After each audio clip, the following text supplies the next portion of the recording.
Hello बच्चों, let's read this question. The question is, the first ionization energy of magnesium is smaller as compared to that of elements X and Y, but higher than that of Z.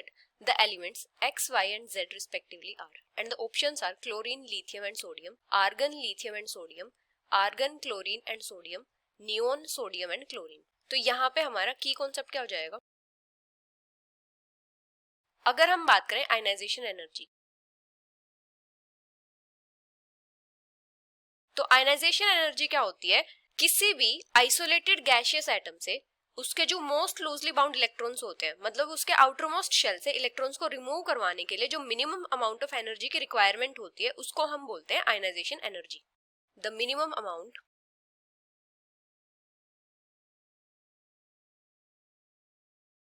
Of energy required to remove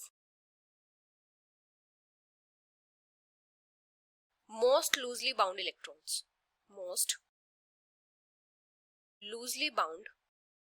electrons from an isolated atom in gaseous state. तो इसको क्या बोलते हैं? Ionisation energy.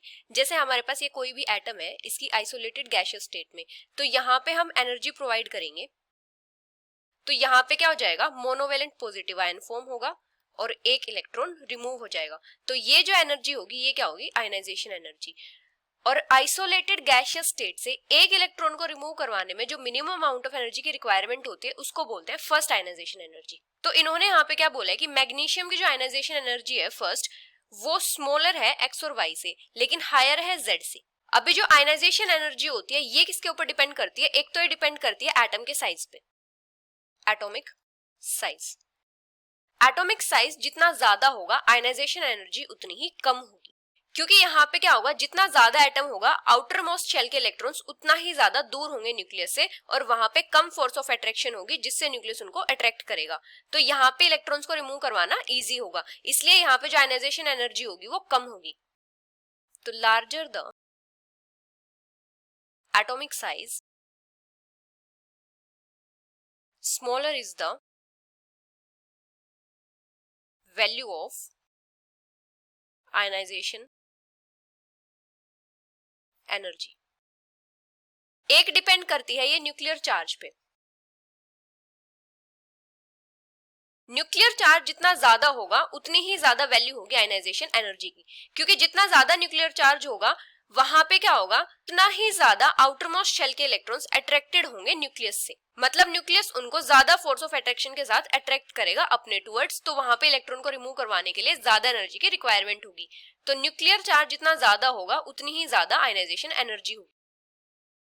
Larger the nuclear charge, higher will be the ionization energy. और एक ये depend करती है इलेक्ट्रॉनिक कॉन्फ़िगरेशन पे. जैसे जो हाफ फिल्ड और फुली फिल्ड इलेक्ट्रॉनिक कॉन्फ़िगरेशन होती है, ऑर्बिटल्स, ये क्या होती है? स्टेबल इलेक्ट्रॉनिक कॉन्फ़िगरेशन होती है. Electronic configuration. तो यहां पे क्या होता है? इलेक्ट्रॉन को रिमूव करवाने के लिए ज्यादा एनर्जी की रिक्वायरमेंट होती है. More energy is required to remove the electron from such atoms. तो यहां पे आयनाइजेशन एनर्जी की वैल्यू ज्यादा होगी. higher value of ionization energy. अभी हमें क्या गिवन है? मैग्नीशियम. मैग्नीशियम का एटॉमिक नंबर होता है 12. इसकी इलेक्ट्रॉनिक कॉन्फ़िगरेशन क्या होती है? 1s2, 2s2, 2p6, 3s2. तो यहां पे क्या है? जो 3s ऑर्बिटल है, ये फुली फिल्ड है, फुली फिल्ड 3s ऑर्बिटल. तो यहाँ पे भी इलेक्ट्रॉन को रिमूव करवाने के लिए ज्यादा एनर्जी की रिक्वायरमेंट होगी. तो इसका मतलब मैग्नीशियम की भी जो फर्स्ट आयनाइजेशन एनर्जी होगी वो ज्यादा होगी. लेकिन यहाँ पे क्या बोला है कि जो Z है उसकी आयनाइजेशन एनर्जी की वैल्यू मैग्नीशियम से कम है और एक्स और वाई की मैग्नीशियम से ज्यादा है, लार्जर वैल्यू देन मैग्नीशियम। अभी हमें ऑप्शंस में क्या क्या गिवन है, एक तो क्लोरीन गिवन है, एक लिथियम गिवन है और एक सोडियम गिवन है और एक गिवन है आर्गन। तो यहाँ पे हम इन सब का कंपैरिजन करते हैं मैग्नीशियम के साथ। क्लोरीन का एटॉमिक नंबर होता है 17 और ये कौन से पीरियड से बिलोंग करता है, ये थर्ड पीरियड से बिलोंग करता है और मैग्नीशियम भी थर्ड पीरियड से बिलोंग करता है और सोडियम भी थर्ड पीरियड से और आर्गन भी थर्ड पीरियड से और जो लिथियम होता है ये सेकंड पीरियड से होता है।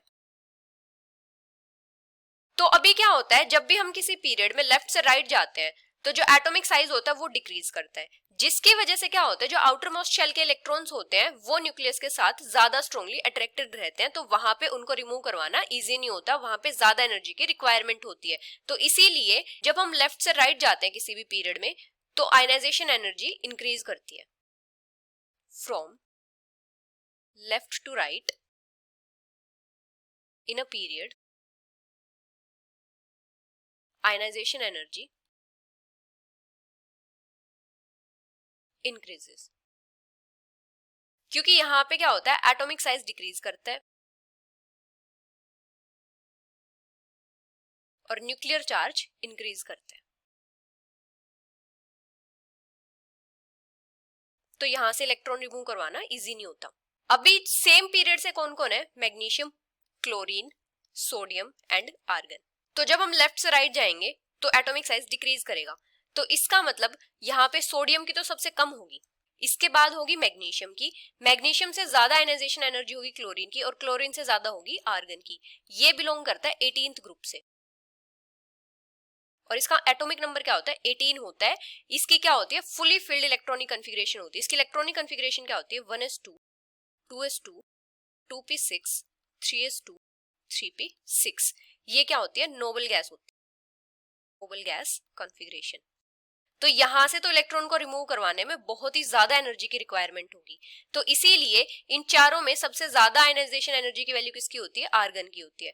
अभी क्लोरीन का एटॉमिक नंबर होता है 17, इसकी इलेक्ट्रॉनिक कॉन्फ़िगरेशन क्या होती है, 1s2 2s2 2p6 3s2 3p5। तो यहाँ पे क्या होता है, इसको अपना ऑक्टेट कंप्लीट करवाने के लिए एक इलेक्ट्रॉन की रिक्वायरमेंट है, तो ये क्या करेगा, इलेक्ट्रॉन लूज नहीं करेगा बल्कि इलेक्ट्रॉन गेन करने का ट्राई करेगा। तो इसीलिए इसकी जो आयनाइजेशन एनर्जी की वैल्यू होती है वो भी मैग्नीशियम से ज्यादा होती है। अभी अगर हम बात करें सोडियम की, इसका एटॉमिक नंबर होता है 11, इसकी इलेक्ट्रॉनिक कॉन्फ़िगरेशन क्या होती है, 1s2 2s2 2p6 3s1। इसके 3s ऑर्बिटल में एक इलेक्ट्रॉन है, तो ये इजीली अपना एक इलेक्ट्रॉन लूज कर देगा। तो जो सोडियम होता है इसकी आयनाइजेशन एनर्जी की वैल्यू मैग्नीशियम से कम होती है। अभी अगर हम बात करें लिथियम की, तो लिथियम बिलोंग करता है सेकेंड पीरियड से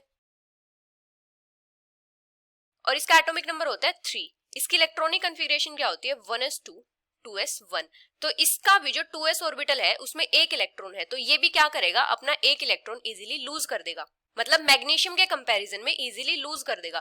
तो जो लिथियम है इसकी भी आयनाइजेशन एनर्जी की वैल्यू मैग्नीशियम से कम होगी। Ionisation energy is less than ionisation energy of magnesium. तो यहाँ पे ऑप्शंस में क्या गिवन है, एक्स और वाई के लिए गिवन है क्लोरीन एंड लिथियम, तो वाई लिथियम नहीं हो सकता है क्योंकि लिथियम की जो आयनाइजेशन एनर्जी होगी वो मैग्नीशियम से कम होगी, तो ये तो इनकरेक्ट होगा। सेकंड में आर्गन गिवन है, लिथियम गिवन है और सोडियम गिवन है, ये भी नहीं हो सकता क्योंकि लिथियम तो वाई हो ही नहीं सकता। अभी थर्ड क्या गिवन है, आर्गन क्लोरीन एंड सोडियम, तो ये हो सकता है, एक्स हो सकता है आर्गन, वाई हो सकता है क्लोरीन और जेड हो सकता है सोडियम, क्योंकि यहाँ पे क्या बोला है, एक्स और वाई की जो आयनाइजेशन एनर्जी है वो मैग्नीशियम से ज्यादा है और जेड की कम है। अभी फोर्थ में क्या गिवन है, नियोन, सोडियम एंड क्लोरीन, तो ये भी नहीं हो सकता क्योंकि सोडियम की जो आयनाइजेशन एनर्जी होगी वो मैग्नीशियम से कम होगी। तो करेक्ट आंसर क्या हो जाएगा, argon, chlorine and sodium. So the final answer is option C. Hope you understood it well, best of luck.